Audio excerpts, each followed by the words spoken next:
yo tengo que establecer por qué no viven mis metas. Podría implicar responsabilidad administrativa. Responsabilidad civil. Aquí en la que incurro en el ejercicio de mis funciones por haberle generado un daño económico a mi entidad.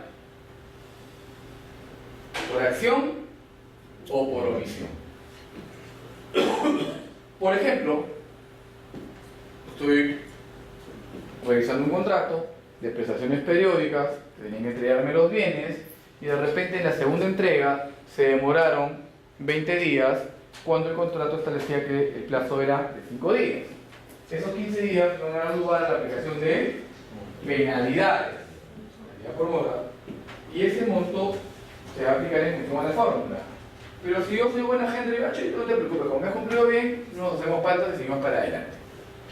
El no aplicar esa penalidad va a implicar que los funcionarios comprometidos incurran en responsabilidad civil por omisión.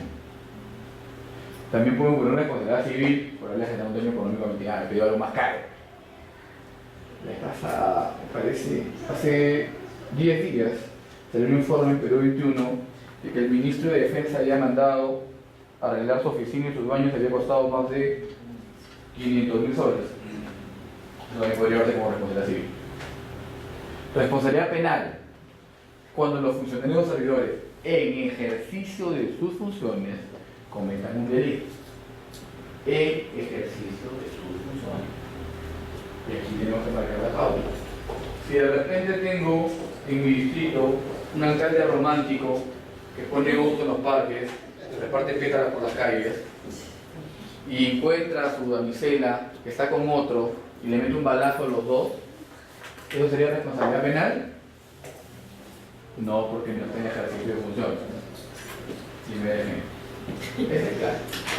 El segundo ejemplo, y estamos entrando a primavera y se van a dar los clásicos campeonatos de confraternidad. Ya me he pasado un par de años trabajando en el Poder Judicial de un campeonato. Y se da el campeonato y en pleno partido de la final entre los trabajadores de mesa de partes de la Corte Suprema y los trabajadores de resguardo de magistrados.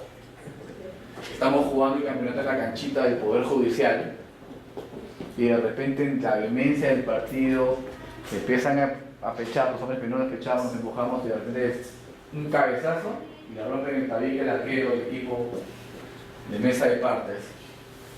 De rotura de tabique es lesiones. ¿Hay responsabilidad penal o no hay responsabilidad penal? No, porque no está en ejercicio de funciones. Eso es lo que marca la pauta. Hay una salvedad en cuanto al tema de responsabilidad penal no en ejercicio de funciones. Y es, por ejemplo, el tema del delito especulado de uso. Es cuando me asignan los bienes, pero me los asignan en mi función para que los use. Y hago un mal uso de esos bienes. El ejemplo clásico es el del vehículo asignado. Pero lo asigna como funcionario. Sin embargo, yo soy el ministro de Justicia del gobierno aprista, el ministro Pastor, y utilizo el carro el domingo para hacer mis compras en Gómez. Eso puede verse de esa forma. O peor aún, soy el ministro Hidalgo y agarro el vehículo que me han asignado para llevarme a mi amiga cariñosa a la hostal de moda. Y al final el tema no va por la hostal de moda ni por la amiga cariñosa, sino por haber utilizado de manera inadecuada el vehículo asignado. Esas son unas situaciones que sí trascienden el tema de la responsabilidad penal. Me va a jalar más allá. Por el tema de la modalidad del delito.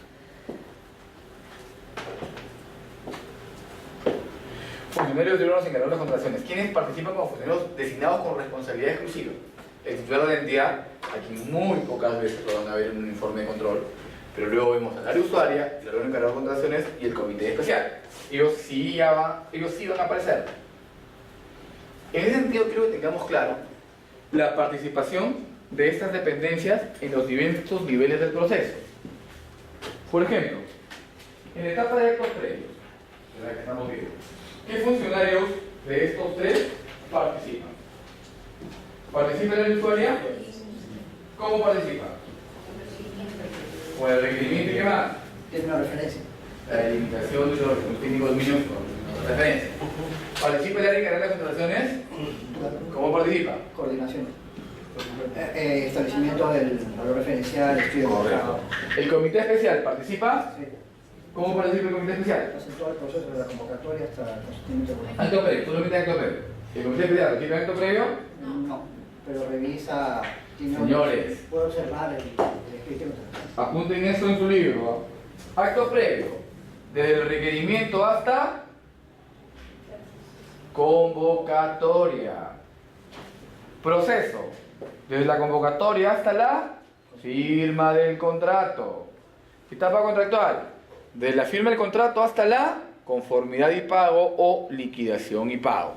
Entonces, si vemos que acto previo va del requerimiento hasta la convocatoria, el comité especial, ¿en qué etapa participa? Al momento que elabora las bases. Ahí participa. Al momento que elabora las bases. Una pregunta, doctor. Sí. No sé si ha cambiado la normativa, pero hay un artículo del reglamento que dice que el comité especial en funciones es el momento en que recibe el expediente de contratación. Sí, igual, ¿no? Sí. O sea que... La primera acta que va a ser el comité especial es el acta en el cual se instala y establece que ha sido, le están entregando el expediente de contratación. Una pregunta, doctor. Sí. Ya que estamos hablando de niveles de responsabilidad, usted sabe que hace un par de años la Contraloría pues, ha innovado su legislación y ahora ellos son los nuevos sancionadores a través de un procedimiento administrativo sancionador que puede ir a los campos civil penal, que es un procedimiento largo con sanciones y que llega hasta un tribunal que todavía no está totalmente conformado porque hay un concurso público que está buscando Vocales. ¿no? Pero ya hay algún procedimiento, ¿usted conoce un procedimiento? No. Todavía. Todavía no se inicia la procedimiento. Vamos a ver si no tengo y tomamos un poquito de eso. Todavía no se ha iniciado. Bien, eso es el acto previo. En el proceso de selección, ¿quiénes participan? ¿Participa el área usuaria? En el proceso de selección, ¿participa el área usuaria? ¿Participa el área encargada de contrataciones? Solamente con 3 años, Puede participar como SMC, pero fíjense ustedes, ¿el comité especial participa? Sí, porque es la BD de la selección. El órgano encargado de contrataciones participa en la medida de que una vez que la buena prueba queda consentida, el comité especial le devuelve el expediente al órgano encargado de contrataciones. Todavía no he firmado contrato, pero yo tengo el expediente. Y a mí, órgano encargado de contrataciones, me van a remitir toda la documentación para la firma de contrato. Ese es mi nivel de participación. Y puede conllevar a mi nivel de responsabilidad. En la etapa contractual, ya no interviene el comité. Interviene el órgano encargado de contrataciones. Sí. Porque todas las coordinaciones con los servicios la va a ver. Interviene el área usuaria, De todas maneras. porque va a dar la conformidad. Bien. Ahora, en función del nivel de intervención, vamos a ver las responsabilidades a las que puede ser sujeto. En actos previos, el área usuaria puede incurrir en responsabilidad administrativa. Sí. Repito, acto previo, que participa el área usuaria, puede incurrir en responsabilidad administrativa.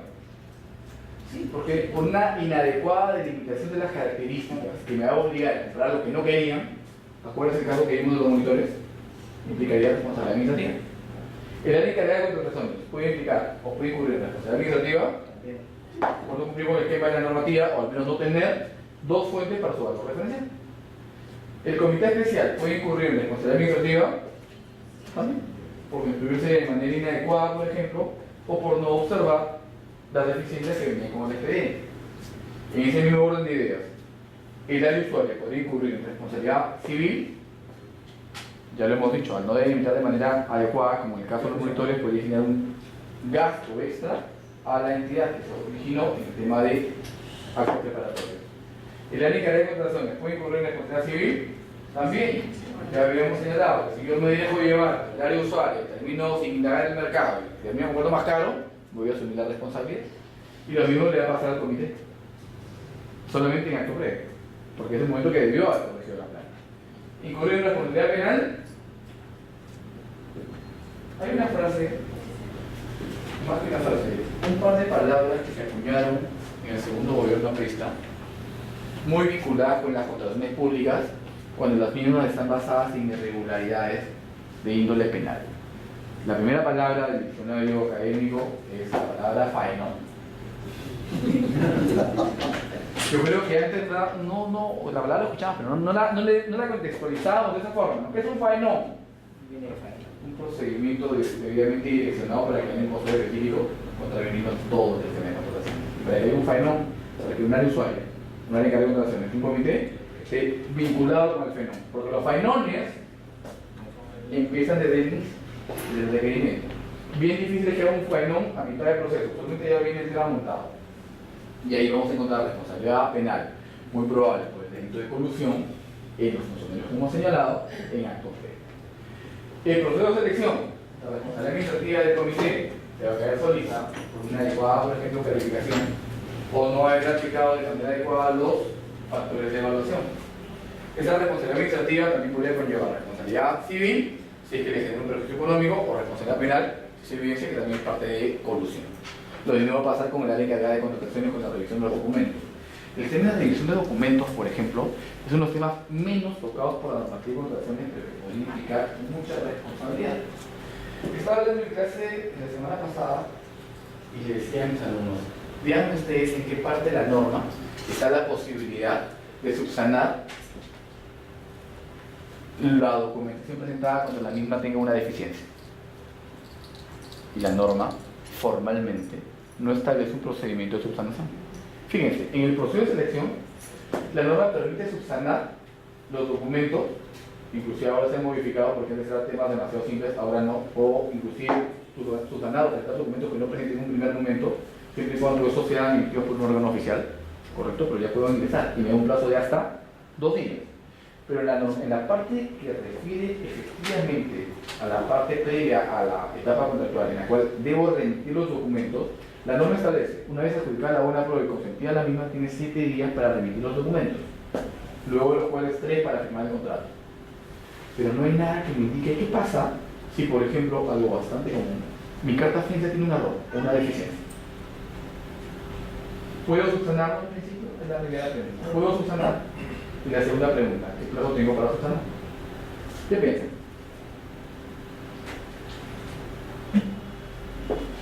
¿Se firmó el contrato o no? Está bien, porque yo requiero los documentos antes de la firma de contrato. Y hay todavía plazo para que... Yo tengo 7 días para presentar los documentos y 3 para firmar el contrato. Sí. La pregunta puntual, ¿se puede subsanar? Y la segunda, ¿y qué plazo subsanar? Dentro de 7 días puedo subsanar. Yo creo que ese criterio aceptado, entonces, puedo subsanar dentro de los 7 días. Y coincido, o sea, es un criterio que lo maneja el área de logística, pero es un criterio que no tiene una base legal. Un criterio que no tiene una base legal.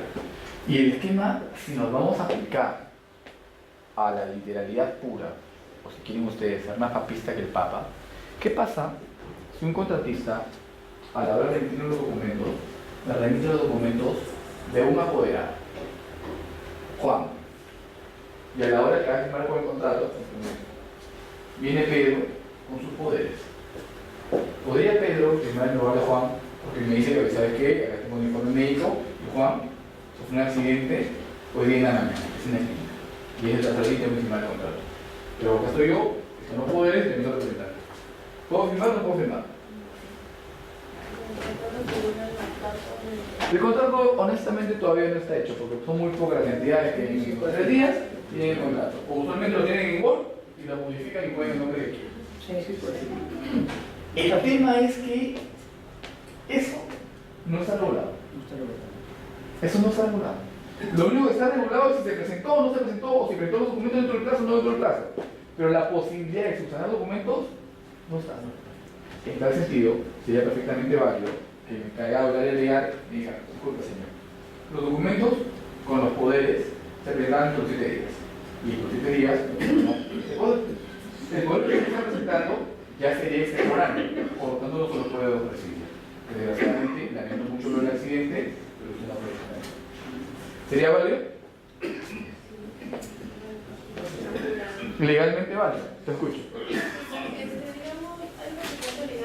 Toda la experiencia para representar. Y nosotros presentamos documentos de otro porcentaje de la cláusula contractual. Sí.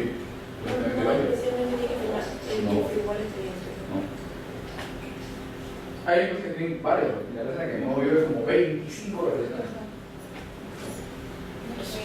Sobre la parte de que consideran de que no se puede, o sea, no hay una norma taxativa en sí cuando hay esos vacíos de que está o sea, está determinado que va a firmar un representante A y viene luego un representante B, ¿no? Cuando la ley no prohíbe, tengo entendido que sí se puede. Siempre y Nadie se ha impedido hacer. Ahora, el tema es que la ley de contrataciones es una ley de aplicación literal pura. Sí, pues, pero correcto, no está impedido que tiene fulano sultano, pero la norma regula que el poder de ese sultano me lo debiste haber entregado en los 7 días. Y tú me lo estás entregando en este momento, ya pasaron 7 días. Por lo tanto, no te lo puedo decir. ¿Te das cuenta? Ahora, ¿qué es lo que pasa realmente? Lo que pasa realmente es que el criterio de contratación justamente es atrás y la razón importante, yo creo que siempre parto de la premisa de las necesidades para satisfacer las necesidades tuyas y de esa manera satisfacer las necesidades de sus administrados, es que tienes que encontrar lo mejor al mejor precio. Y lo mejor al mejor precio muchas veces se ve perjudicado porque desde el carta en la que uno impostó le faltó presentar la declaración jurada tal, que era el documento de prestación obligatoria. Y me ha pasado un par de ocasiones, sobre todo en esa salud, mi cliente ofrece un producto mejor, a un mejor precio. Su error es no presentar esa declaración jurada de la decisión número 2. Eso, y lo asumo. Pero realmente, señores, ustedes están perjudicando. Lo que están pagando el permiso de más por un producto de menor. Yo sé que no es su capacidad de decirlo, pero igual tengo que señalar. Están pagando más por lo que no corresponde. Y bajo esa premisa, muchos funcionarios en etapa de gestión dicen, no importa, o sea, tratan de solucionar porque se dan cuenta, pues. El presupuesto es súper importante, o sea, yo sé, no solo es importante, pero es súper importante. Es más, esa es la característica, o tú ya sabes cómo funciona tal o cual servidor, o tal o cual proveedor, y los errores de otro proveedor. ¿Quieres armar tu norma? Y te vuelves más flexible, basado en el esquema que la norma no me obliga. Pero eso también puede generar problemas. Yo sé que la ley de contrataciones es el culto a la forma por sobre el fondo.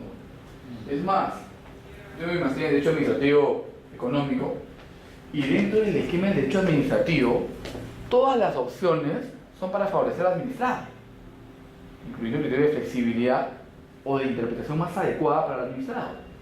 La subrama de la normativa o de ley de contrataciones públicas es lo inverso. Aquí se aplica la formalidad, inclusive por sobre el administrado o por sobre la entidad. Es alucinante. Bajo esa premisa, si tengo un abogado que dice no pueden firmar porque no se pueden firmar los documentos porque este poder ha sido presentado fuera del plazo de 7 días. Oye, y gente de misión, está loco. Me pasa este tipo de 200.000 soles más porque el poder me lo había presentado 3 días antes. Disculpe yo, señor, pero la norma establece eso. Es un criterio que pasa. Y lo vemos muchísimo con el esquema de las prestaciones adicionales. Le voy a dar un ejemplo. El año 2009, estando ahí con el equipo de bomberos, iban a contratar camiones autobomba. Esos los clásicos camiones de bomberos, el camioncito, la parte de la bomba con las escaleras, iban a contratar. ¿Qué pasó? Hacen un proceso y el valor referencial que se obtuvo era de 1 millón de soles por camión. No está bien el problema. El postor que gana oferta 700.000. Eran 7 camiones, porque solamente había dinero, 7 millones. Y en función de eso, 7 camiones. 7. Pero este postor, a la hora que se presenta, no presenta 1 millón, se presenta en 700.000. Por lo tanto, se le adjudica la buena pro por 4.900.000. Y a todos les brillaron los ojos, pues. Oye, entonces podemos comprar con la diferencia 3 camiones más, porque nos queda y tenemos la disponibilidad presupuestaria. Y ahí es donde aterrizaron en el aspecto legal. A ver, vamos por partes. Tu valor de referencia es 4.900.000, ¿no es cierto? Sí. Ya. Tú solamente puedes salir como prestaciones adicionales hasta el 25%. Y el 25% te va a dar solo para comprar 2 camiones. Porque el 25% es 4.900.000, la cuarta parte es 1.400.000 y pico. ¿Te alcanzaba para? ¿Tienes ahí? Es de 5 millones, la cuarta parte es 1.250.000. No te alcanzaba más que para un camión. O sea, tenías dinero formalmente, te sobraba para comprar 3, pero como es el 25%, te alcanzaba solamente para un camión. Y el general había que explicarle, oye, pero si tengo dinero, pero la norma solamente me permite vía adicional del 25%, así que solamente puedo un camión. Pero estoy perdiendo la plata, no se puede. No, pero el complementario, los camiones los entregan en 4 meses, no puedo aplicarlo. Y ya después del siguiente presupuesto, el siguiente año. Bueno, ya sabes que ya, compremos el camión. Y llegamos y aterrizamos con el área de legal. A ver, señores, los adicionales tienen como piedra angular alcanzar la finalidad del contrato. Este contrato es para 7 camiones. Y ese contratar. No puedo comprar un camión más. Y ahí al general casi le da un derrame cerebral. ¿Me estás sobrando 2.100.000 y por temas normativos no puedo comprar más camiones? No, no se puede. Vía adicional es solamente uno. Y legal dice que no porque ya se alcanzó la finalidad. Real. Real. No se puede porque la finalidad era comprar 7 camiones y es de comprar. ¿Para qué quieres adicional? Y por ello es justamente que es muy complejo hacer prestaciones adicionales para contratar más en tipo de bienes. Porque el requerimiento es puntual. Para la cantidad de bienes puntuales. Se compró, ya no hay pues. Ya se alcanzó la finalidad del contrato, que es el primer criterio establecido en el artículo 174. ¿Qué pasaría si ahí el área usuaria interviene con un informe técnico y señala que el requerimiento hay que ampliarlo a 8 camiones? No puedo ampliar el requerimiento. Justamente ahí me ayudó Víctor, que ahora está de vocal en el OCE. Y me dice, Oscar, ¿sabes qué? En tu esquema, para que puedas quebrar el andamiaje legal, tienes que partir del requerimiento inicial. Y el requerimiento inicial era por 30 camiones. Existe un informe en función del requerimiento inicial que tuvo que estar recortado en función de la disponibilidad presupuestaria. Pero habiendo fondos, se estableció la necesidad. Y con ese criterio pudimos incluir ese camión. O sea, en cuenta el tema de la formalidad, o sea, ni siquiera el tema de plata. Plata había. Pero en el sector público, eso es importante. Cumplir con la formalidad. Porque si no cumplo con la formalidad, voy a aterrizar en temas de responsabilidad administrativa. Y es el tema justamente el triunfo de la forma por sobre el fondo. O sea, señor Cholito, lo siento, pero es lo que hay. Por eso es el mundo real y el mundo legal. Yo cuando ya me convertí en abogado y hablaba, me va a varias cosas, mira, para eso funciona el mundo real. El mundo legal tiene un montón de limitaciones. Y en el sector público, peor. Recuerden que el funcionario público no está en capacidad de interpretar la norma, él la cumple. Quien la va a interpretar son solo una aplicación jurisdiccional, en sede judicial o en sede administrativa. Pero el funcionario de a pie no puede. Y el abogado legal me decía, Oscar, ¿tú crees que yo no quiero comprar el camión? Por supuesto que quiero, igual que todos. Pero no se puede. Mañana, el lunes, voy a tener una reunión con una empresa del Estado justamente que se ha dado cuenta que tiene una situación de deficiencia en cuanto a la valorización de sus bienes. ¿Se acuerdan ustedes del tema del incendio del Ministerio de Educación? Que incendiaron y tuvieron una pérdida por $100 millones, solamente estaban asegurados por 40 millones, y eso se llama infraseguro. Mañana tenemos reunión, el lunes, con una entidad que se ha dado cuenta que están en la misma situación. Que tienen una póliza que les cubre por 50 millones y una exposición de riesgo a 100 millones. Y estamos aplicando todo el tema de las normas adicionales, más limitación de contratos, más modificación de contratos para poder arreglar el tema.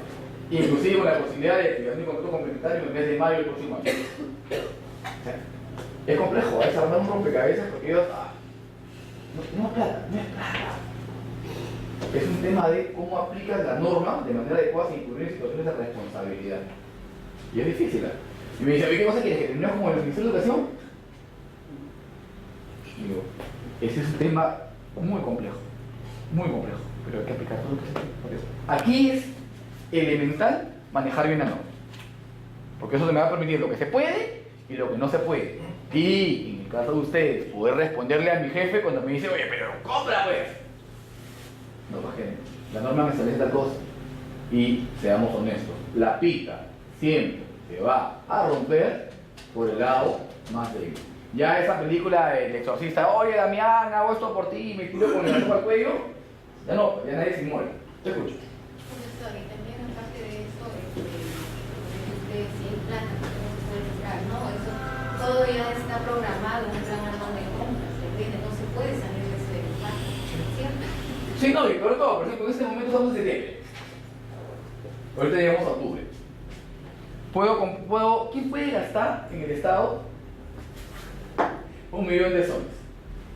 Si me dan el millón en octubre. ¿Puedo gastarlo? Mientras hago proceso. Oye, es más, toma, acá está el millón. Gástenlo. 2 millones, 3 millones. ¿Puedo sacar concursos públicos, licitaciones públicas? Mientras hago mi estudio y toda la macana, poniendo mis tigres de logística así. De repente la buena en diciembre, pero nada. De repente a mis ninjas de logística, porque que son tigres. Para que trabajen en el esquema, sí, tendría que salir al proceso, fíjense, porque entre la convocatoria y la firma del contrato son 40 días hábiles. Ni siquiera estoy hablando del tema de ejecución contractual, porque en diciembre, pues, ya ahí los ninjas no son de logística, son los ninjas de contabilidad y tesorería, ¿no? Porque tienen que meter todo lo que puedan al CIAF. Ustedes saben que el CIAF, a partir del 15 de diciembre, se vuelve como un ladrillo. Y mientras todos están en las celebraciones de Navidad, el amigo secreto, los ninjas de contabilidad, esos días trabajan hasta las 11, 12, 1, 2, 3, se amanecen. Yo conozco amigos, no, sabes que me toca amanecerme porque tengo que aprovechar el CIAF. ¿Por qué? Porque lo que no ingreso, lo que no devengo, no lo voy a poder tener a pagar, perdí la plata. Y como buenos peruanos, siempre esperamos los últimos partidos para clasificarnos, pues. Y no pasa, pues, el nivel de ejecución de gasto es malísimo, no llegamos al 60%, entre otras cosas por eso, ¿no? O sea, fíjense ustedes, les invito a que averigüen su entidad, a qué nivel de ejecución están. Y por eso van a ver entre noviembre y diciembre todos los procesos que puedan meter, le van a meter. Ahora, tampoco me puedo llenar de ADS, porque eso implicaría, o ADPs, porque eso implicaría fraccionamiento. Ahora sí, lo que van a ver ustedes es la división, no multiplicación, división de los panes y los peces. Porque para poder gastar voy a establecer carpeta de metal, una ADP, carpeta de madera, una ADP, escritores, y trato de dividir todo lo que puedo para sacar todas las ADP porque solamente son 10 días. Y es la ventaja. Ya ni siquiera digo, no, es que tienes que gastar la misma cantidad de plata, pero los procesos más breves. Y empiezo a dividirlo para poder gastar. Carro grande, camionetas. O sea, todo lo que puedo, lo saco lo más rápido posible. Y en procesos más cortos. ¿Por qué? Porque no hay observaciones, no hay elevación. Y así me elevar, ya ese pata no lo vuelvo a ver en la vida, pues, porque me malogró en el calendario. Ya si hoy por hoy me lea una observación, ya en enero. Son situaciones y formalidades que la norma contempla, pero el tema siempre viene amarrado con la parte de responsabilidad. Es importante que ustedes sepan qué situaciones o qué cosas no puede delegar el titular. El titular no puede delegar la autorización de las exoneraciones. Por eso es que muy pocas veces las entidades se exoneran. Como no se puede delegar y el pechito tiene que asumir la responsabilidad, muy pocas veces las entidades se exoneran. Declarar de nulidad de oficio solamente puede el titular. Aprobación de prestaciones adicionales en obra. Ojo, en obra. En bienes y servicios sí es legal. En obra no. En obra no. Emisión de pronunciamientos sobre las autorizaciones de las bases administrativas. Esto era una situación anterior que tenía, ya no se da porque ahora todas las autorizaciones la B12. Y decisión para encargar procesos de entidades privadas o internacionales. Esa también es otra facultad del titular. Ahora, para ser un ninja de logística, ¿qué me piden? Requisito: capacitación técnica en contratación pública o gestión de logística no menor a 80 horas lectivas. Experiencia laboral en general no menor a 3 años. Y experiencia en materia de contrataciones no menor a 1 año. Y eso es un poco lo que estábamos conversando al principio, ¿no? O sea, me piden una serie de requisitos que si tengo suerte los cumple mi equipo completo. Si tengo suerte. Ahora, el tema de las 80 horas ya OCC está empezando a trabajar los temas de las acreditaciones y se vuelve más complejo. Pero es importante, y no solamente por la acreditación, ¿ah? El tema de las 80 horas o la mayor capacitación viene de la mano con un conocimiento adecuado de la norma que me va a permitir tener un mejor servicio a mi entidad. OCE emitirá las directivas sobre procedimientos de certificación, ya estamos en ese momento. OCE administra la base de datos de los acreditados, también ya estamos en ese momento.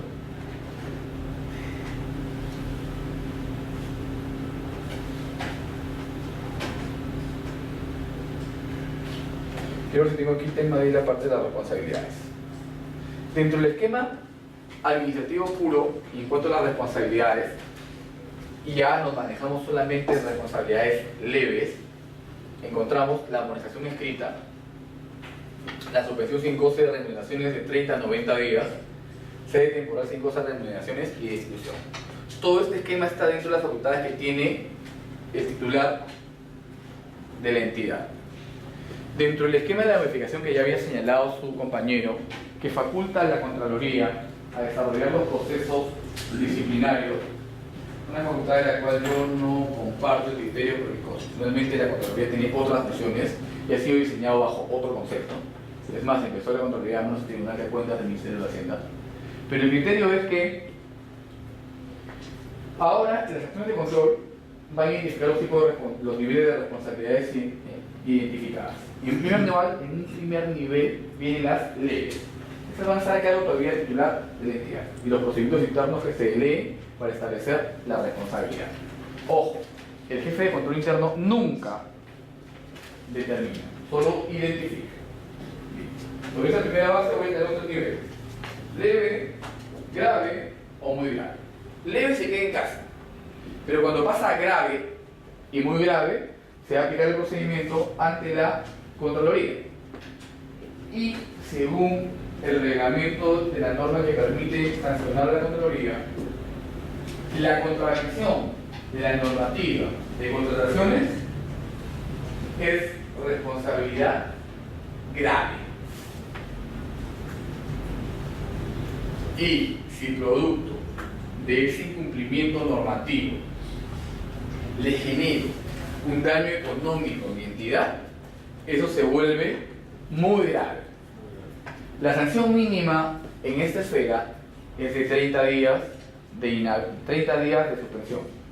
La más grave es la destitución más 5 años prohibidos para trabajar en esa inhabilitación. Es la más grave. El procedimiento en Contraloría es interesante en el papel porque todavía no se ha desarrollado. El informe de control llega a la Contraloría. Este designe a un primer nivel o una primera instancia un funcionario de la Contraloría que va a fungir de instructor. Él va a hacer suyo el informe, va a validar los medios probatorios y va a fungir de instructor. Aquí el auditado va a tener derecho a defensa y va a tener derecho al debido proceso. El auditado obviamente se va a defender, contratar abogados, medios probatorios, aplicar todos los procedimientos de un proceso disciplinario. Quien va a resolver es otro funcionario de Contraloría, que tiene el rango de resolutor. Uno instructor y el otro resolutor. Es como un proceso penal. Si quieren ver ustedes un proceso ordinario, el instructor es el juez y la sala va a resolver. Si quieren ver ustedes un proceso sumario, quien va a hacer suyo la acción penal es el fiscal, quien va a resolver es el juez. Esos dos funcionarios son de la Contraloría. En caso se sancione o se decida sancionar al auditado, este puede acudir en segunda instancia ante el Tribunal de Sanciones, que ya no es de la Contraloría, pero está adscrito a la Contraloría. Está adscrito a la Contraloría.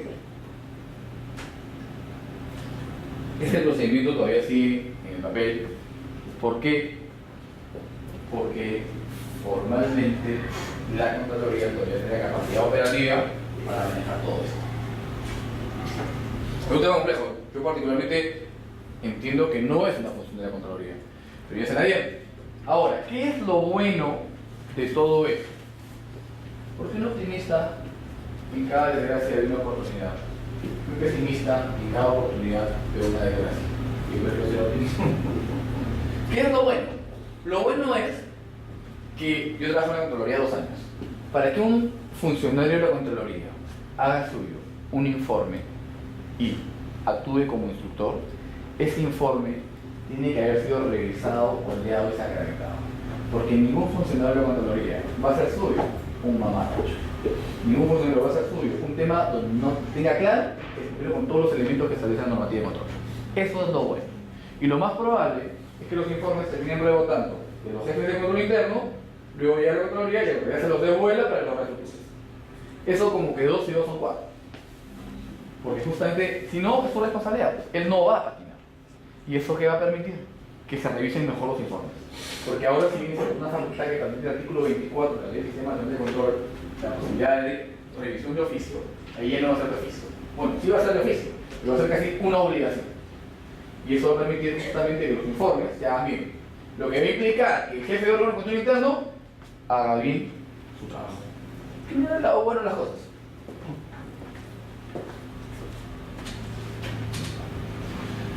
Comité especial. ¿En qué consiste? El comité especial es el órgano asignado para llevar a cabo el proceso. Este comité especial, para los tribunales o para los comités ad hoc, integrado por 3 miembros. Uno del área usuaria, uno del área encargada de contrataciones y un tercero de algún área vinculado con el tema o materia que se va a contratar. Existe un presidente, 2 miembros y sus respectivos suplentes, respetando las características de conformación de logística, área usuaria y el tercero. Ahora, esta es otra deficiencia que mantiene la norma. ¿Cuál es? No hay mayor incentivo para ser miembro de un comité especial, pero hay una cantidad de situaciones que me complica la vida de ser miembro de un comité especial que las personas no lo aceptan. ¿Cuál, por ejemplo? Usualmente, si soy miembro de un comité especial, voy a estar expuesto a responsabilidades, acciones de control. Luego, voy a tener más trabajo, porque encima de mi trabajo tengo que ver el tema de las reuniones del comité, más la calificación, más la revisión, más la elaboración de las bases, todo ello. Adicionalmente, como tengo que hacer más trabajo en el mismo tiempo, lo más probable es que descuide un poco mi trabajo real. Y mi jefe inmediato no me va a ver muy bien. Por ello, es que si ustedes ven a un grupo de personas y preguntan ¿quiénes quieren ser miembro del comité especial? Nadie va a levantar la mano, salvo 2 personas. Uno porque está mal de la cabeza y el otro porque ya se está frotando las manos del fenómeno. No es usual, o sea, el requerimiento es súper complejo. Porque la entidad justamente y la normativa no permite mayores 5. O sea, el tema debería ser, y lo hemos conversado, gente vinculada con el tema es, ya pues el haber integrado tanta cantidad de comités especiales me da un puntaje adicional para un proceso para ascenso, o si soy CAS, me da un puntaje adicional para un proceso para ingresar. O sea, eso no le cuesta un sol a la entidad, pero es importante, porque eso al menos incentivaría para que la gente participe y participe motivada. Porque de lo contrario, soy CAS y encima me asignan como miembro del comité. Antes no lo ponía como dentro del contrato del CAS, ahora ya lo ponen en los contratos del CAS como obligaciones, posiblemente sea designado como miembro del comité. ¿Cuál es mi plus al ser miembro del comité? Eso no es el trabajo del día a día. Y he señalado, soy expuesto a un tema de control. El tema es que hay un plus que genere que la gente esté debidamente motivada para que haga bien su trabajo. Porque si la gente no está debidamente motivada, vamos a volver al tema que dije en un inicio, que logística termina siendo área usuaria y termina siendo comité especial. Yo solamente espero que lleguen, den el acta y la firmen. Y eso justamente tira por abajo todo el esquema de control que maneja la ley de control. Hay, aparte del comité especial ad hoc, que ve casos grandes, tenemos el comité especial permanente, que es para menores cuantías o ADS, o depende del volumen de la entidad. Hay entidades grandes que tienen comité especial permanente para ver menores cantidades de bienes, comité especial permanente para ver menores cantidades de servicios, comité especial permanente para ver menores cantidades de obras, y así. Depende de cada entidad. Aquí se requiere solamente que uno sea miembro del área encargada de contrataciones. El comité debe instalarse al día siguiente de la designación, notificada junto con el expediente de contratación. Pues yo me instalo y en mi acta establezco que ya recibí el expediente. ¿Quiénes no pueden integrar un comité especial? Algún funcionario o servidor que haya sido sancionado previamente por su función como miembro de un comité especial. Tampoco pueden formar parte del comité especial los que han estado en la etapa previa, quien ha aprobado las bases, que han hecho el requerimiento puntual. No deberían integrar el comité especial. Ahora, formalmente quienes nunca van a integrar el comité especial son los que ejercen órgano de control en la entidad, órgano de control institucional, o también los regidores, en el caso de una municipalidad. Cuando falla algún titular, debe ser reemplazado inmediatamente por el medio suplente. Este reemplazo siempre debe dejarlo constancia en el acta correspondiente. ¿La persona que salió puede regresar? Sí, pero va a regresar solamente como suplente.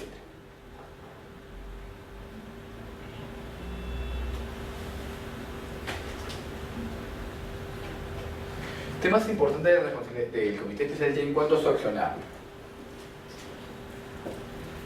Si en un proceso de selección el comité se percata o tienes duda con relación a algún documento presentado, tiene la opción de pedir el original al postor que lo emitió para cotejar. Ahora, si aún así sigue con la duda, de informar de la situación a la encargada de contrataciones. Él va a continuar con el proceso, pero informa de la situación a la encargada de contrataciones para que se proceda a la verificación posterior o procedimiento de fiscalización contemplado en el artículo 32 de la Ley del Procedimiento Administrativo General, la 27444. No puede parar el proceso. Los integrantes del comité especial tienen responsabilidad solidaria, salvo que al momento de reunirse alguno que tenga una posición contraria al criterio de la mayoría establezca por escrito, que conste en el acta, que él se opone a tal o cual decisión porque él tiene una posición diferente. Eso lo va a hacer para salvar su responsabilidad. Si no hace nada, o como hemos señalado, me voy a limitar a firmar las actas, ya no voy a poder oponer a nada. En ese sentido, voy a estar dentro de la responsabilidad solidaria.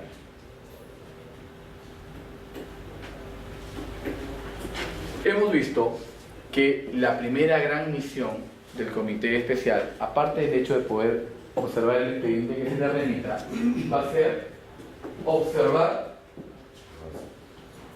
elaborar las bases. ¿Qué son las bases? Ahora es una regla de juego. ¿De qué? De la compra, del proceso, de la convocatoria, ¿de qué? La base es una regla de juego, pero ¿de qué?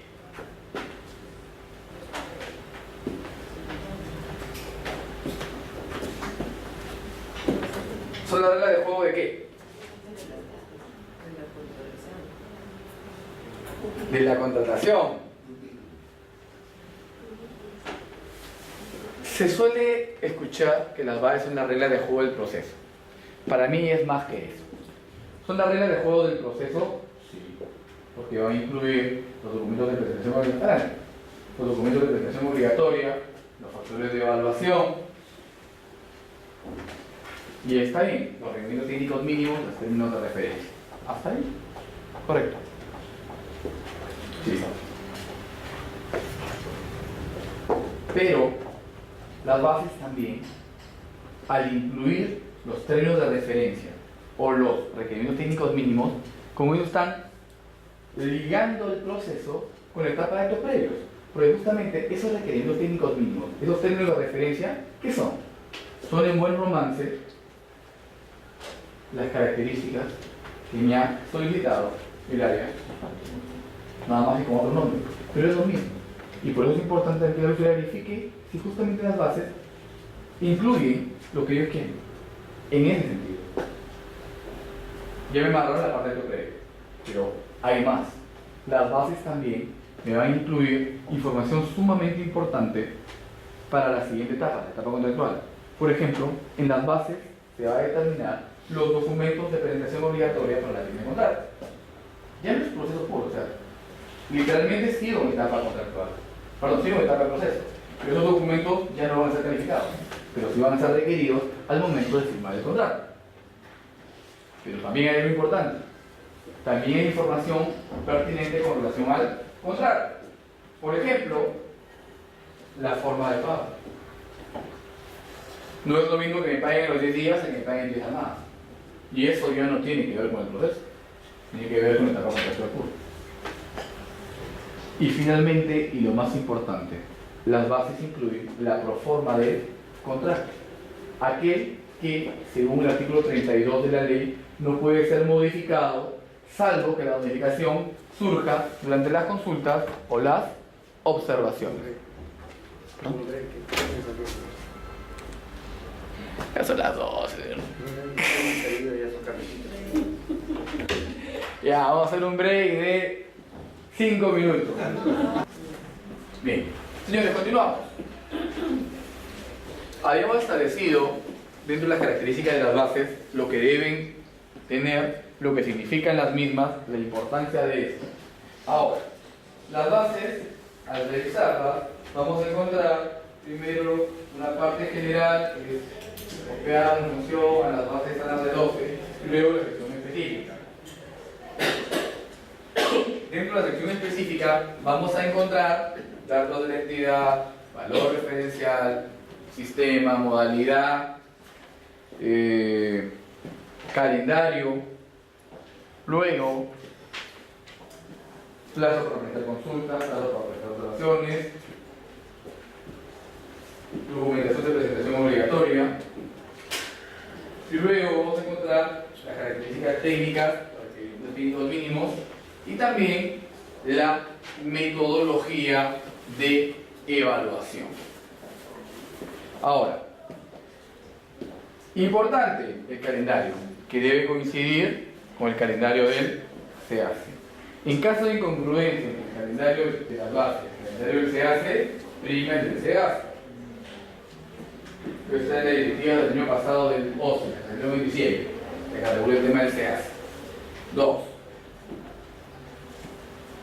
Debo cenar puntualmente los documentos de presentación obligatoria. ¿Por qué? Porque recuerden que si yo no cumplo con un documento de presentación obligatoria, mi oferta va a ser descalificada. La otra es, me preguntaba un alumno, doctor, pero hay situaciones en las cuales yo presento documentos de presentación obligatoria, mis clásicos anexo 1, 12. Anexo 1, ¿cuál es? Dato del postor. Anexo 2, ¿cuál es? Declaración jurada de cumplimiento de los términos de referencia a los requerimientos técnicos mínimos. Anexo 3, ¿cuál es? Declaración jurada de cumplimiento o de conocer las previsiones del artículo 42. Es decir, quienes no pueden ser ni proveedores ni postores. Anexo 4, ¿cuál es? Declaración jurada en caso de presentación sin consorcio. Anexo 5, ¿cuál es? Plazo de la prestación. Entre otros. Correcto. Eso es declaración jurada, o sea, realmente no se mede en mi propuesta. Pero ahí debo establecer los documentos de presentación obligatoria. Sin embargo, hay situaciones en las que, por ejemplo, en las bases, al describir los términos de referencia o los requerimientos técnicos mínimos, me pone una serie de documentos de presentación obligatoria que no están dentro del listado de los documentos de presentación obligatoria. Por ejemplo, en el rubro que me muevo yo, me piden el servicio del seguro médico y tengo todos mis documentos, y dentro de los términos de referencia me establecen: y el postor deberá adjuntar la red de clínicas con las que brindará el servicio. Eso no será el documento de presentación obligatoria, pero me lo están poniendo dentro de los términos de referencia. Y el postor deberá adjuntar la red de clínicas. ¿Ese documento es obligatorio o no es obligatorio? En la base sí es. Si es parte del requerimiento técnico mínimo, sí. Exacto. Pero fíjense a ese nivel que debo llegar. Acá estamos obligatorios, sí, pues, pero acá también. Y debo ser. ¿Qué pasa si no lo presento? Me descalifica. Aquí lo correcto es que las bases sean formuladas de tal forma que vienen todas esas facilidades. Porque nada me cuesta poner dentro de los documentos obligatorios también presentar la red de clínicas tal como lo establece los términos de referencia en la página tal. Que sea debidamente armado.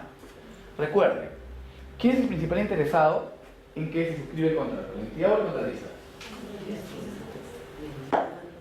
Los dos. Y en la medida que yo ponga mis reglas más claras, pueda evitar ese tipo de situaciones, yo me estoy asegurando de que se presenten los mejores. Sino que por un error formal pierdo una buena opción. Por eso en la etapa de consultas es bueno que los proveedores pregunten, Sí, para que la aclaren bien. justamente el tema de consultas es una etapa en la que los participantes deben aprovecharlo al máximo para sacar cualquier duda que tengan sobre el proceso.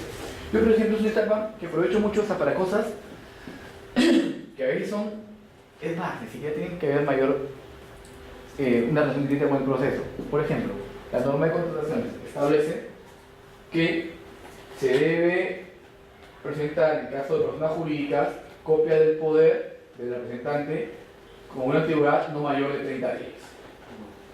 Pregunta del millón. Si yo tengo, hoy estamos 21, ¿no? El lunes del 23, que presentarme a un proceso de selección. Yo puedo derivar, o que mi representante vaya, con un poder de fecha 15 de agosto. Es decir, mi representante va a ir el día lunes, con un poder de rima emitido el 15 de agosto del 2013. ¿Le sirve o no le sirve? ¿Le sirve o no le sirve? La norma dice 30 días. Pues no dice calcular. La norma no establece si son calendarios o son hábiles. No lo establece. Pero Está bien. Dilo muy fuerte. si no dice hábiles, si no aclara que es hábiles, es catalán. ¿Por qué? Porque así se llama. Porque no, hay calendarios, hay jurisprudencia. Te escucho. Al igual que en lo penal, la norma debe favorecer al reo, igual en lo administrativo, la norma debe favorecer en este caso al gestor. Eso suele pasar en el contexto de la ley o del procedimiento administrativo normal. Pero recuerda que estamos en una especie bastante particular del derecho administrativo. Aquí no es pro administrar. Es muy interesante, ¿ah? Continúa. ¿Tú quieres intervenir? Sí, en el caso de No hay otros, hay otros avances. la norma civil establece bien claro que nosotros nos basamos a todos los términos civiles a un calendario gregoriano, o sea, tomando de fuente un calendario gregoriano que es solamente los días hábiles. El calendario gregoriano es días calendario, días hábiles. Ahora, pero no estamos en un escenario de norma civil, estamos en un escenario puramente administrativo. En ese sentido, el razonamiento legal válido sería el siguiente. Vale. Aquí no me he establecido si se computan en días hábiles o días calendarios. La norma no lo establece. No obstante, señala que en la etapa de proceso de selección los días se computan en días hábiles, en pleno proceso. Estoy en proceso. En tal sentido, yo podría entender que son días hábiles, pero formalmente no me lo señala. Entonces, cuando hay un vacío o algo no señala, debo ir a otra fuente. En este caso, la fuente sería la ley 2744, ley de procedimiento administrativo general, que sí establece cómo se computan los días en los procedimientos administrativos y establece que son días hábiles. Bajo ese razonamiento, es perfectamente sustentable que el poder se debe entender que tiene una vigencia, o mejor dicho, que el legislador, cuando dijo 30 días, se debería entender 30 días hábiles, por lo que mi poder de fecha 15 de agosto me debe servir. No obstante, como no es un criterio definido por OCE, y es más, la semana pasada uno me dijo, doctor, pero OCE ya tiene un pronunciamiento en el cual establece que son días calendarios. No lo he revisado y tengo que he estado viendo pronunciamientos entre jueves y viernes, y yo le dije, mira, tiene un pronunciamiento y yo sí ya tomó una posición, me parece interesante, sería que me lo vas a llegar, no me lo he hecho llegar, pero aún, le digo, por la naturaleza y la importancia de este tema, si yo se ha tomado una posición, lo correcto sería que lo ponga vía un comunicado. Sí. Porque al entrar al OCE, yo podría verificar justamente en qué nivel me encuentro. Ya sabía que es el criterio del rector. Ahora, lo correcto sería que hagan una modificación legislativa en la cual establezcan el plazo, puntualmente, cómo se va a computar. O sea, eso sería lo adecuado. Ni siquiera me salió el comunicado, porque el comunicado no genera una fuente de derecho. No. El pronunciamiento sí me puede ser una fuente de derecho, porque la norma establece que es obligatorio. Entonces el comunicado amarró al pronunciamiento, pero el tema, mientras tanto, ¿yo qué hago? Lo manejo como consulta. Y ya si el comité me dijo, ¿sabes que es un día calendario? Asumo que es un día calendario. No me peleo. Claro. Si el comité me dice, no, días hábiles, asumo que es un día hábiles. Pero con eso ganamos los dos. Gano yo porque tengo la tranquilidad de saber cómo va a computar el comité, y gana el mismo comité. Porque nadie está bien en que en pleno auto público te aparezca un Oscar Herrera y te dice, tú me dices, oye, el poder no vale porque tiene más de 30 días. Yo te digo, discúlpeme, doctora, pero ¿en qué parte de la norma está que los días son calendario? Yo vengo con el concepto administrativo porque tengo mi concepto armado en mi cabeza. Y vas a hacer tu cuarto intermedio y te vas a romper la cabeza con tu área legal, y al final vas a tener un momento incómodo, y si a mí me das la razón, el resto de participantes van a decir que me estás favoreciendo. ¿Te das cuenta? O sea, eso es un trabajo importante en las consultas. Son situaciones bastante particulares. Ok, ¿qué más van a tener las bases? Ya hemos dicho los documentos de presentación obligatoria, que deben estar debidamente establecidos y no rebuscados en las mínimas, o en los términos de referencia a los requerimientos mínimos. Van a establecer también los requerimientos técnicos mínimos, estableciendo puntualmente las características que ya requerirá el usuario. Recuerden, cuando estamos ante bienes son requerimientos técnicos mínimos. Cuando estamos ante obras, ante servicios son términos de referencia. Bien, ¿qué más va a establecer las bases? Los factores de evaluación, la metodología precisa de los factores de evaluación. Ahora bien, cuando estoy en este rubro, tengo que ir dividiendo mis factores de evaluación en función a la característica o al sector en el que me estoy moviendo.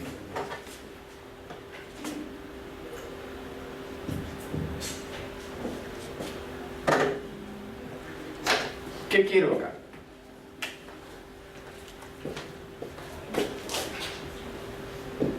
Bienes, servicios. Ahora no me complico mucho ahorita. Vamos a ver. Consultoría de obras. Ok. Factores de evaluación. Esto sí me va a marcar la pauta. Conozco personas bastante metidas en el tema logístico que me dicen, Oscar, yo no me complico con los factores de evaluación. Mira, tengo la referencia, los mínimos, me sirve. ¿Bien? Y pone factor de evaluación súper simples. ¿Cuál es el primer factor de evaluación que utilizamos? ¿Qué medimos?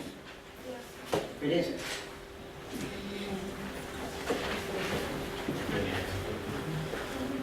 Experiencia. Que se mide a través de... Montos contratados. ¿Cómo lo mido objetivamente? ¿Con qué documentos? Contratos, conformidades. Facturas y contratos con su conformidad. En el caso de ¿Consultorías? con liquidaciones. En obras. Liquidaciones. Y consultorías también. También. Error. No es consultoría de obras. Es consultoría de servicios. Ustedes van a tener un curso de obras también, entiendo. Entonces tengo experiencia. Las facturas acreditadas con, De manera fehaciente. que puede ser el sello de cancelación, depósito en cuenta interbancaria Vouchers, cheques. y cheques. Correcto. Y los contratos con su debida conformidad. En el caso de que la factura tenga el sello de cancelado, ¿quién emite ese sello de cancelado? ¿La entidad o el contratista? El contratista. Los dos. Cualquiera de los dos vale. ¿Ya? Ok. La factura de experiencia es hasta... ¿Cuántas veces el valor referencial? Sí. 5 veces el valor referencial. No más de 5 veces el valor referencial. Antigüedad de los documentos, 8. 8 años. Hasta 8 años. Hasta y hasta. Bien. Hasta ahí me muevo con el primer elemento, que es transversal. Cuando aterrizo el tema de la experiencia en consultoría de servicios, me doy cuenta que la experiencia se divide en dos rubros: experiencia en la actividad y experiencia en la especialidad.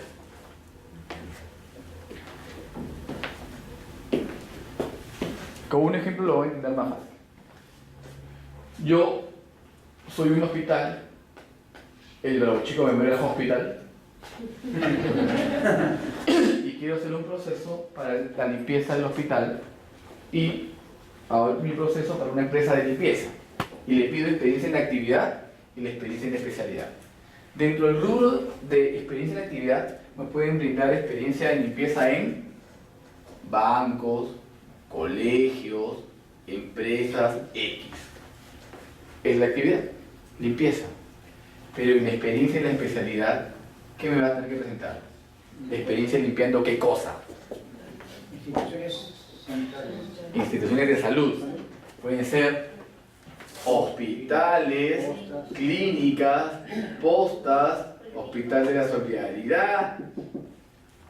¿Se dan cuenta? Esa es la experiencia en la especialidad. Y aquí es sumamente importante verlo, porque no es lo mismo manipular residuos sólidos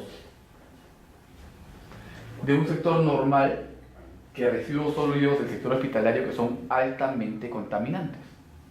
Eso es un indicador bastante importante cuando me refiero en la experiencia de actividad y la experiencia en la especialidad. En el rubro que me muevo yo de seguros, por ejemplo, sale el Ministerio de Defensa con su póliza de cascos de aviación, asegurar las aeronaves.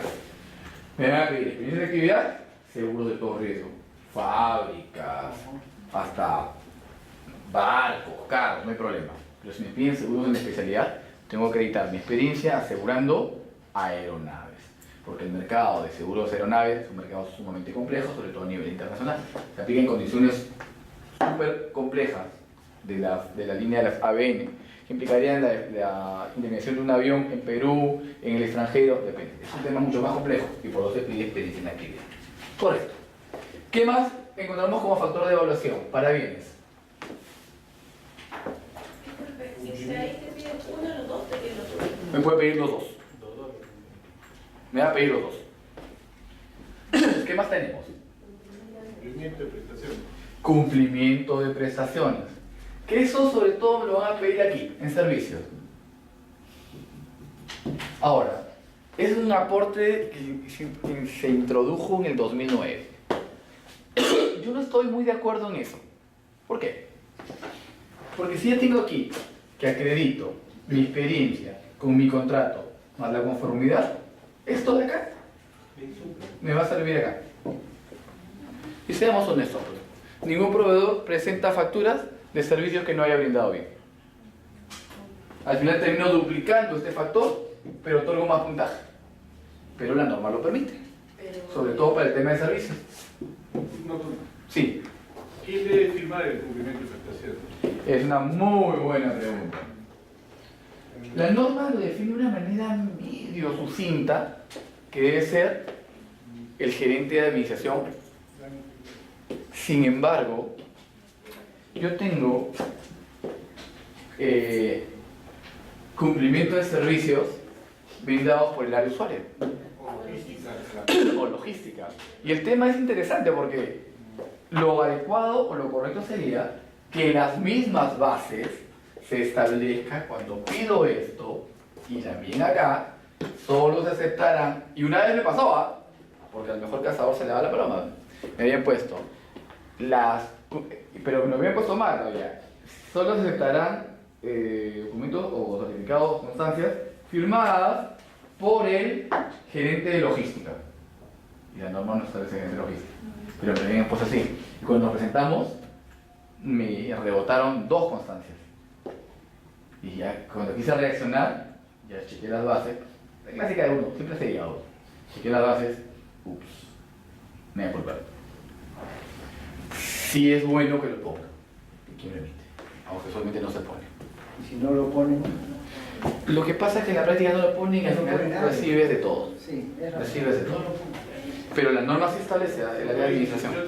¿Perdón? Ha pasado instituciones que Pero al final es la se han entidad. rechazado porque teníamos de logística y dijeron no tiene que ser el gerente administrativo. Lo ¿Qué es lo que establece la norma? Claro, lo que pasa es que es una facultad que puede ser delegada. Exacto. Y nosotros como postores no sabemos si en el interior de la entidad sea delegado, entonces la acepto el área usuario. Y es un tema interesante, porque efectivamente, o sea, el dar la conformidad es una facultad delegable. Ahora, yo prefiero el criterio de ponerlo en mis bases. Si es que ya voy a poner ese nivel, lo pongo en mis bases. Y así me lo observan, me harán un favor. Bueno, le harán un favor a la humanidad. Porque el ente rector va a establecer puntualmente cómo quiere esto. A mí me va a perjudicar en cuánto tiempo, pero lo que pasa es que al final aquí tenemos el mismo criterio de la sustanciación de documentos. Al final ya voy sobre la marcha y todo lo que puedo me llevo. Y aprovecho. Ok. Aquí también sería limito de las prestaciones. ¿Qué más? ¿Qué otro factor de evaluación encontramos? En bienes, plazo, En bienes, plazo de entre entrega. Que ojo, este plazo de entrega también lo voy a encontrar dentro de mis requerimientos técnicos mínimos. Aquí debo establecer ya un plazo de entrega, pero para que sea factor de evaluación debe ser inferior al de mi requerimiento técnico mínimo. De lo contrario estaría regalando puntaje. ¿Se dan cuenta? Bien.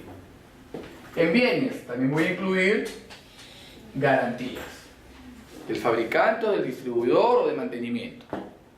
Son elementos que a mí me interesan. También voy a incluir mejoras. Ahora, el término de mejoras sí debo irme con pinzas, ¿ah? Porque mejoras no puede significar algo que le genere un mayor costo, sobre todo en tema de bienes, al postor. O sea, yo no puedo decir, ya, estoy comprando 200 uniformes, pero te doy 5 puntos más y me das 10 uniformes. Te doy 10 puntos más y me das 20 uniformes. Eso no puedo. Ahora, ¿qué le puedo pedir? Estoy comprando trajes, ternos. Ya, te doy 5 puntos más si me lo entregas con portaterno. Vale. La forma de presentación, la forma de entrega.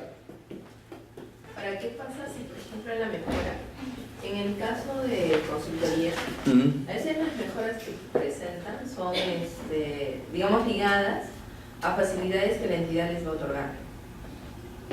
¿Es cierto? Es que hay parte de un error. ¿Por qué?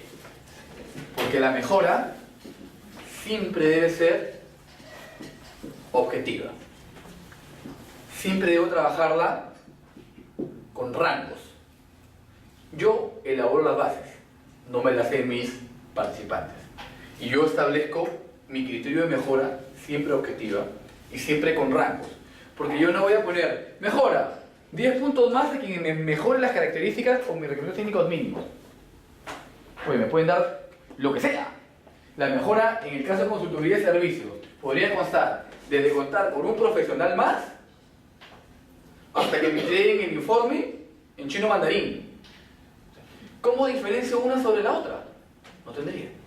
Por eso es que siempre mejoras en consultoría y en servicios debe ser objetiva y por rangos. Es decir, yo delimito, por ejemplo, las clásicas sacadas de vuelta de la norma que hacen la fiesta y las fiestas de integración interinstitucional las terminan disfrazando de talleres de integración. Todo lo hemos hecho. Y voy a hacer una fiesta. Ya. Y pongo, voy a hacer una fiesta para 1000 personas. Mejoras. Por ejemplo, tengo 1000 personas, son 100 mesas. 100 mesas son 10 mozos. Ok. Mejoras. De 11 a 13 mozos, 5 puntos. De 14 a 16 mozos, 8 puntos. De 17 a 20 mozos, 10 puntos. ¿Te das cuenta? Yo manejo mi rango. ¿Qué más puedo poner? Vale el parking. 1, 5 puntos. Vale el parking. 2, 10 puntos. Algo objetivo, pero yo armo mi rango. En el rubro que me muevo yo, de seguros, vida ley, establece. Y es igual, lo pongo como mejora, lo pongo como prestaciones adicionales incluidas, pero ya, igual. Es de, la norma establece hasta 32 sueldos por muerte accidental, ¿no es cierto? Mejora. Quien me establezca 33 a 36, 5 puntos. No, 33 a 34, 5 puntos. 35 a 36, 10 puntos. Me lo pone. O bajar el deducible. El deducible es cuando yo tengo mi vehículo, por ejemplo choco, hay una parte que le pago al taller. Es el plus del que utiliza la aseguradora para que el asegurado también cuide su bien. Deducible para vehículos. El deducible según el término de referencia es 500 soles. 500 dólares. Quien me lo baje de deducible de 499 a 450, 5 puntos. De 449 a 400, 10 puntos. ¿Te das cuenta? Siempre que yo manejo mejoras, debo utilizar elementos objetivos y rangos. Para que la gente a la hora que me ofrezca mejora pueda comparar papas con papas, manzanas con manzanas, o lo que tú quieras comparar, pero siempre en el mismo rango. No lo puedo dejar abierto, porque a lo contrario, no voy a tener cómo dar más puntaje uno que el otro. Es como me pongan cuando hago el taller de factores de evaluación y planteo el tema de la fiesta recreacional, y usualmente hago un grupo de varones, ¿no? Y ellos me ponen, ya, mejoras, más bailarinas. O sea, ¿a qué le voy a dar más puntaje? ¿A más bailarinas o a más mozos? ¿Qué quiero yo? ¿Qué me sirve más? ¿Que haya más bailarinos o que haya más mozos? ¿Tú qué prefieres? Pero se dan cuenta, por eso, yo te digo establecer mi criterio siempre objetivo en el tema de mejora, que es un tema tan delicado. Bien, entonces veíamos factores de evaluación en bienes, experiencia, cumplimiento de servicio, plazo de entrega, garantías, inclusive pueden ser mejoras. Para servicios, tema puntual de servicios, y también lo vamos a aplicar en consultoría, es, aparte de cumplimiento, tenemos aquí personal propuesto. Igual, el personal propuesto ya viene en cuanto al requerimiento técnico mínimo. Perdón, al término de referencia. Pero yo puedo implicar justamente definirlo de manera adecuada y darle puntaje. Por ejemplo, en el rubro que me muevo yo, piden un profesional del área comercial, un profesional del área de cobranzas y un profesional técnico. Más de 5 años de experiencia, de 5 a 10 años, 5 puntos. De 11 a 15 años, 10 puntos. De 16 a 20 años, 15 puntos. Y así voy marcando mi línea. Siempre objetiva, siempre congruente, siempre vinculada con el objeto de la convocatoria. Pero algo que pueda entender todos. Ese es el criterio. En servicios también puedo pedir mejoras, como ya le he visto. O sea, el criterio es ese, establecer factores de evaluaciones de acuerdo a lo que me permite la norma, que son esos criterios, estos rangos, pero siempre objetivos. Ahora, y antes de terminar, hay un elemento en cuanto a la experiencia que a veces termina siendo un boomerang. ¿Cuál es? Me pide experiencia hasta 5 veces, bien bacán, pero ¿de qué? Montos facturados en relación a qué? A servicio, al objeto de la convocatoria. Objeto de la convocatoria. Hasta ahí me muevo tranquilo. Y luego viene o similares. Y ahí es donde yo me rompo la cabeza. ¿Qué son similares? Estoy en un proceso yo soy la UGEL número 5 y salgo un proceso para comprar carpetas y pido experiencia según el objeto de la convocatoria o similares. ¿Qué me sirve como similar para carpetas? Escritorios, ¿qué más? Sillas, mesas, ¿qué más? Su compañero dice muebles. No. Muebles por equipo de cómputo. Claro, porque muebles me va a salir un sofá, un comedor, Estantería para libros. estantería para libros. Pero se dan cuenta cómo empiezo a entender más. Oye, pero si dices estantería para libros y puse computadora, ¿por qué no muebles? Si vos le implicas madera. ¿Se dan cuenta? Y como voy diciendo, y si son muebles, si son de madera, ¿por qué no artículos de cuero vinculados con la madera?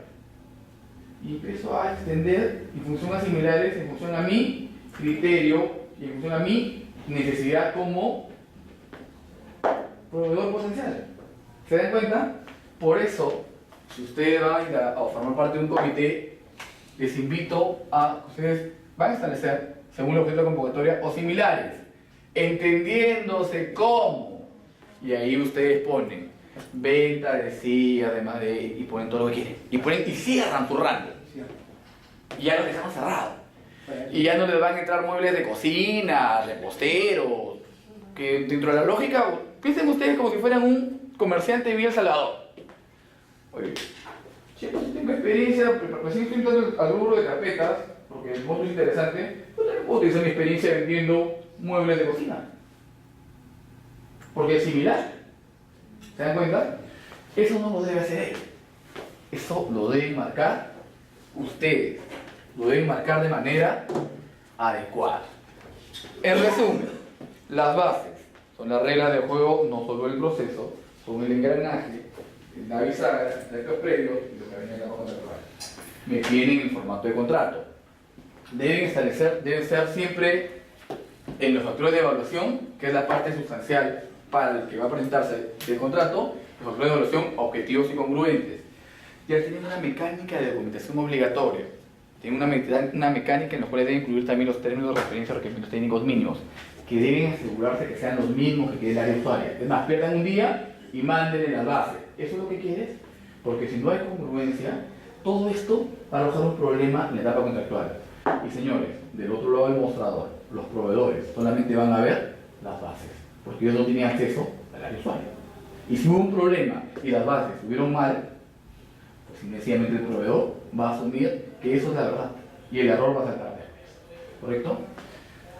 Para acabar, mi correo es oherrera@rimac, como el río.com.pe. Siempre contesto a mis alumnos. ¿Por qué? Porque yo aprendo también de sus consultas, me sirven también para capacitar a más alumnos. Te escucho. Con respecto a lo que estaba diciendo de los plazos para entregar la documentación para la elaboración del contrato, dice que empieza a contar desde el día del acta, ¿verdad? Desde el primer acta. Pero ese día recién se adjudica.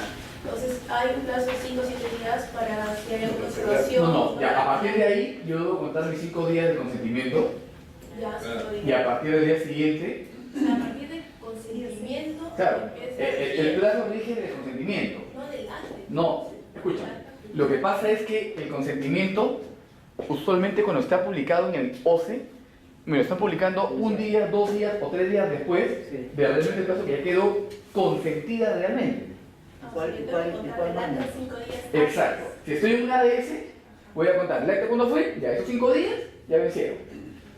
Y a partir de ahí empieza mi obligación. O sea, yo no estoy de acuerdo con esa posición, porque están haciendo una carga al proveedor que no es de él. Porque para algo se hace. Yo no estoy de acuerdo en eso, pero ya es una posición que ha asumido el rector. Y el problema que eso podría generar, que al final yo me voy a sacar bien feliz para hacer mi contrato, no estoy bien, el contrato ya venció. No, pero es que yo he visto en el SEACE, sí, pero lo que manda es esto. ¿Te das cuenta?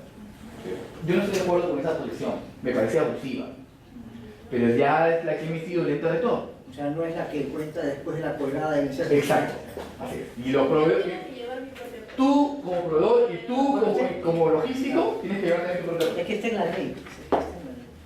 Ojo, la norma establece efectivamente el consentimiento, pero también la forma en la que todos nos enteramos de los procesos es el que se hace. Ahí sí, yo no considero que es una gran ayuda porque cuando en la misma normativa del OCE quieren que me pegue al se hace, es más, ya lo señalé hace un momento, entre la eficiencia, entre el plazo o el calendario de las bases, el calendario del se hace, prime el del se hace. Una pregunta. Con respecto a las inscripciones, hemos tenido varios problemas porque queremos hacerlo vía electrónica, digamos, es un proceso de Mapurima. No puedo ir a Mapurima solo para hacer una inscripción, ¿no? Entonces no me permiten, tiene que ser personal, tiene que ser física. El tema es que ya se está trabajando, no, ya debería ser obligatorio que las menores cuantías al menos tengan que inscripción y proceso electrónico. Pero el tema es que, y mira, yo conozco gran parte de todo el Perú, el problema es que una cosa es el internet en Lima, otra cosa es el internet en Huancayo, otra cosa es el internet en Iquitos, que yo pensaba que era el internet más lento del mundo, porque ahí no hay banda, no llega la fibra óptica, sino por satélite, y otra cosa debe ser el internet en Apurímac. O sea, desgraciadamente, sí, la normativa debe hacer muchas cosas, y una vez, y me lo dijeron en Ayacucho, ¿por qué en el OCE creen que el Perú es Lima? El Perú no es Lima, y hay una serie de limitaciones. Y yo entiendo que si bien es cierto, el futuro apunta a las contrataciones electrónicas, que realmente para mí es lo más adecuado porque eso te da mucha transparencia y mucha seguridad, lo cierto es que vivimos en un país con muchas deficiencias de tecnología. Y es más, como señalé hace un momento, esta misma semana el se hace en operativo 2 días. Sí, estamos 2 días. Así que, ¿de qué estamos hablando? Señores, de verdad es un gusto estar esta mañana con ustedes. Muchas gracias. Tienen mi correo de cualquier consulta. Nos vemos.